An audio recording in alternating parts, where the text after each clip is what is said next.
अस्सलाम वालेकुम नाजरीन, आप देख रहे हैं क्रिकेट विद हसन और मैं हूं हसन। नाजरीन, आप सबको मालूम है कि पाकिस्तान इस वक्त वर्ल्ड कप से एलिमिनेट हो चुका है और पाकिस्तानी टीम तकरीबन ऑलमोस्ट सारे प्लेयर्स अपने घरों को भी पहुंच चुके हैं। तो अभी मैं बात करता हूं कि जो वर्ल्ड कप खत्म हुआ है, इसके पीछे जो पाकिस्तानी वर्ल्ड कप में पाकिस्तानी टीम जो एलिमिनेट हुई है, इसके पीछे अब तहकीकात तो जरूर होंगी कि पाकिस्तानी टीम इतनी बुरी तरह से क्यों शिकस्त से दो चार हुई है। पाकिस्तानी टीम में इतनी एबिलिटी नहीं थी कि वो वर्ल्ड फोरम में जाके, वर्ल्ड लेवल फोरम पे जाके अपने पाकिस्तानी कौम को रिप्रेजेंट करें और एक शानदार परफॉर्मेंस दें, लेकिन पाकिस्तानी टीम टोटली फ्लॉप हो चुकी है। अब बात करते हैं कि पाकिस्तानी मैनेजमेंट में कौन कौन सी हलचल मची हुई है। तो सबसे पहले आप देख सकते हैं कि बीच वर्ल्ड कप में इंजमाम उल हक रिजाइन देकर भाग गए।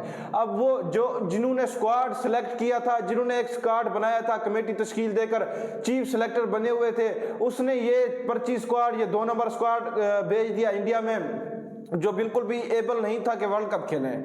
अब जब पता चला कि ये स्क्वाड तो बिल्कुल फारेग है, ये स्क्वाड बिल्कुल भी परफॉर्मेंस देने के काबिल नहीं है, तो भाईजान 15 दिन बाद वर्ल्ड कप स्टार्ट होने के बाद वो चले गए। भाई आप क्यों चले गए? अभी आपको सामना करना था, अभी आपने टीम को सपोर्ट करना था कि टीम को चाहिए कि उसको सपोर्ट करें हम ताकि आगे वो अपने मैचेस जीते हैं, क्योंकि आगे हमारे लगातार मैचेस होने, ऑस्ट्रेलिया में भी हैं, आगे दूसरे कंट्रीज में भी हमारे टूर्स हैं।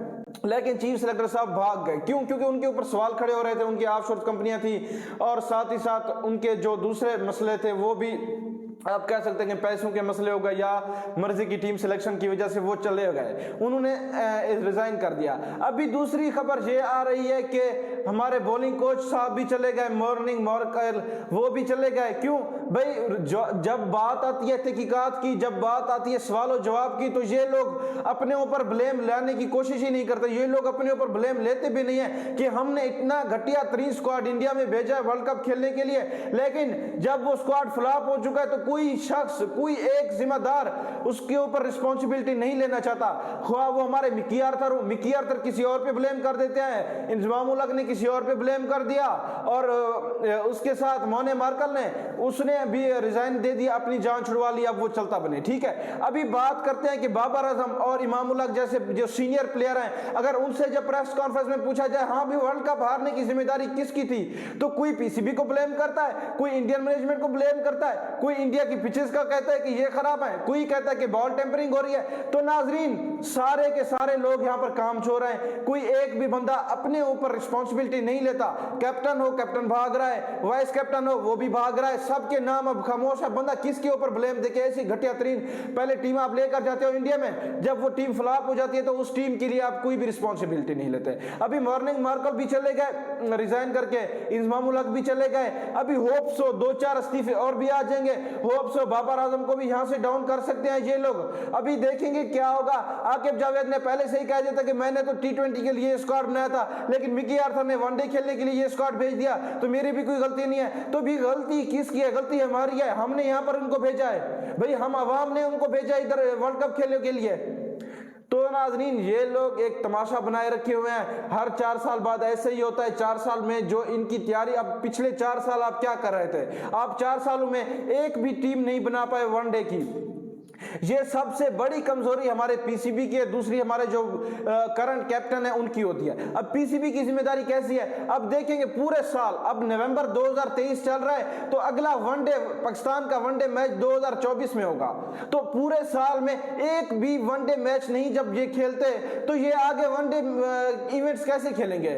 जब 4 साल में, पाकिस्तान के पिछले 4 साल में कोई 20-21 वनडे हुए थे, सिर्फ 20-21 वनडे के बेस पे आपने इनको वर्ल्ड कप में भेज दिया है। ये T20 की टीम थी, आपने इस T20 की टीम को आगे वर्ल्ड कप खेलने भेज दिया वनडे का।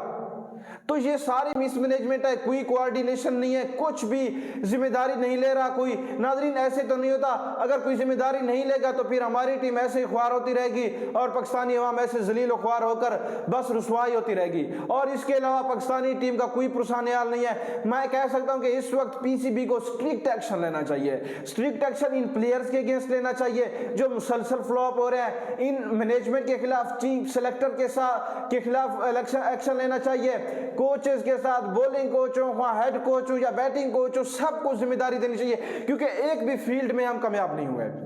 भाई चलो आप कह सकते हैं कि अगर बॉलिंग कोच खराब था तो बैटिंग कोच में भी कोई मसला नहीं था। बैटिंग भी पाकिस्तान की फ्लॉप हुई है। All around the world cup Pakistan की बॉलिंग, बैटिंग, फील्डिंग सब कुछ फ्लॉप हो चुका है। तो नाजरीन इनका एहतसाब होना चाहिए, इनको एहतसाब के कटहरे में लाना चाहिए और पूछना चाहिए, एक एक जिम्मेदार बंदे से पूछना चाहिए भाई पाकिस्तान की ऐसी परफॉर्मेंस क्यों हुई है और हर वर्ल्ड कप में पाकिस्तान ऐसे बुरी तरह बाहर क्यों होता है, ग्रुप स्टेजेस में क्यों निकल आता है। तो इनको शर्म आनी चाहिए, इनको अपना सोचना चाहिए कि हम एक मुल्क को रिप्रेजेंट कर रहे हैं, हम पूरी कौम 25 करोड़ अवाम को रिप्रेजेंट कर रहे हैं। तो उसी लेवल की 25 करोड़ अवाम अगर आपकी शायकीनों में से आए तो आपने उनका दिल रखना है, आपने उनके लिए अच्छे प्लेयर्स भेजने हैं, अच्छी तरह से तैयार करके भेजने हैं, उनको स्ट्रेटजीज बना के देनी है कि डिफेंसिव अप्रोच नहीं लेनी है। आपने डिफेंसिव अप्रोच की वजह से 19 का वर्ल्ड कप, डिफेंसिव अप्रोच की वजह से 23 का वर्ल्ड कप हारा है।